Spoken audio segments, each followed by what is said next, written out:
আসসালামু আলাইকুম friends, welcome to my channel Sharmin kitchen. আজকে আমি শেয়ার করছি ঝাল পিঠার রেসিপি। অনেকে মিষ্টি খেতে পছন্দ করে না, তাদের জন্য এই পিঠাটাই বেস্ট। এই পিঠা বানানো যেমন সহজ, খেতে ততটাই সুস্বাদু। তো চলুন দেখে নেওয়া যাক আজকের রেসিপিটি। একটি কড়াইয়ে 2 কাপ জল নিচ্ছি, দিয়ে দিচ্ছি লবণ, আর দিচ্ছি একটি বড় সাইজের পেঁয়াজ কুচি ও 3-4টি কাঁচা লঙ্কা কুচি। পেঁয়াজ দিয়ে কিছুক্ষণ জাল দিয়ে নেব, যাতে পেঁয়াজের কাঁচা গন্ধ ভাবটা কেটে যায়। এখন দিয়ে দিচ্ছি 1/2 টিস্পুন হলুদ গুঁড়ো, 1/2 টিস্পুন লঙ্কা গুঁড়ো, জিরার গুঁড়ো আর ধনিয়ার গুঁড়ো। এগুলি দিয়ে আবারও কিছুক্ষণ জাল দিয়ে নেব। জলের বলক চলে আসলে, পেঁয়াজটা নরম হয়ে আসলে এখন 1 কাপ চালের গুঁড়ো দিয়ে দিয়েছি। চালের গুঁড়ো দিয়ে গ্যাসের ফ্লেম লো করে দিয়ে নেড়ে চেড়ে নেব। নেড়ে চেড়ে মিশিয়ে নিয়ে শেষে ধনেপাতা কুচি দিয়ে দেবো। শেষে ধনেপাতা দিলে কি, ধনেপাতার সবুজ ভাবটা থেকে যায় ও দেখতে ভালো লাগে। শুকিয়ে আসলে গ্যাস বন্ধ করে নামিয়ে প্লেটে তুলে নেব। হালকা গরম থাকা অবস্থায় মথে নেব। মথে নিতে একটু অসুবিধা হলে হাতে একটু তেল লাগিয়ে নিতে পারেন, দেখবেন সুন্দরভাবে মাখা হয়ে গেছে।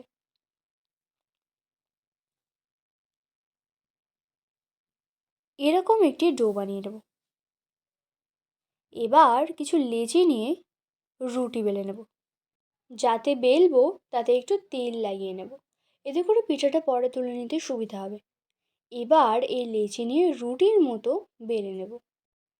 খুব বেশি পাতলা বা মোটা করব না, এরকম করে বেলে নেব।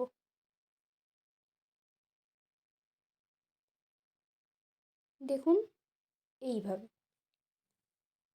এখন একটি টুথপিক দিয়ে আমি এইভাবে জিগজ্যাগ করে কেটে নিচ্ছি, এতে করে সুন্দর একটি ডিজাইন হবে। আপনাদের কাছে পিৎজা কাটার থাকলে পিৎজা কাটার দিয়ে কেটে নেবেন। তারপর এরকম করে মাঝখান থেকে কেটে নেব। ডিজাইন করলে কি দেখতে ভালো লাগে, তা না হলে ছুরি দিয়ে কেটে নিতে পারেন বা ছোটো গ্লাস দিয়ে গোলও করতে পারেন। আমি এইভাবে কেটে নিলাম। এখন পিঠাগুলো ভেজে নেব। তার জন্য কড়াইয়ে তেল দিয়ে তেল গরম হয়ে গেলে পিঠাগুলো ভেজে নেব। প্রথমে হাই ফ্লেমে রাখতে হবে, তাহলে দেখবেন পিঠাগুলো বালিশের মতো ফুলছে। পিঠাগুলো উল্টে দিয়ে মিডিয়াম ফ্লেমে ভেজে নেব, এতে করে পিঠাগুলি ক্রিস্পি হবে। এরকম লাল করে ভেজে নেব। ভেজে নেওয়া হয়ে গেলে তুলে নিচ্ছি। পিঠাগুলো কত সুন্দর মুচমুচে হয়েছে দেখেই বুঝতে পারছে, আর কতটা লোভনীয় লাগছে। এরকম হালকা শীতের সন্ধ্যায় এরকম ঝাল পিঠা বানিয়ে খাওয়ার মজাই আলাদা। যারা মিষ্টি পিঠা পছন্দ করেন না, তাদের জন্য তো এরকম পিঠা একদম পারফেক্ট।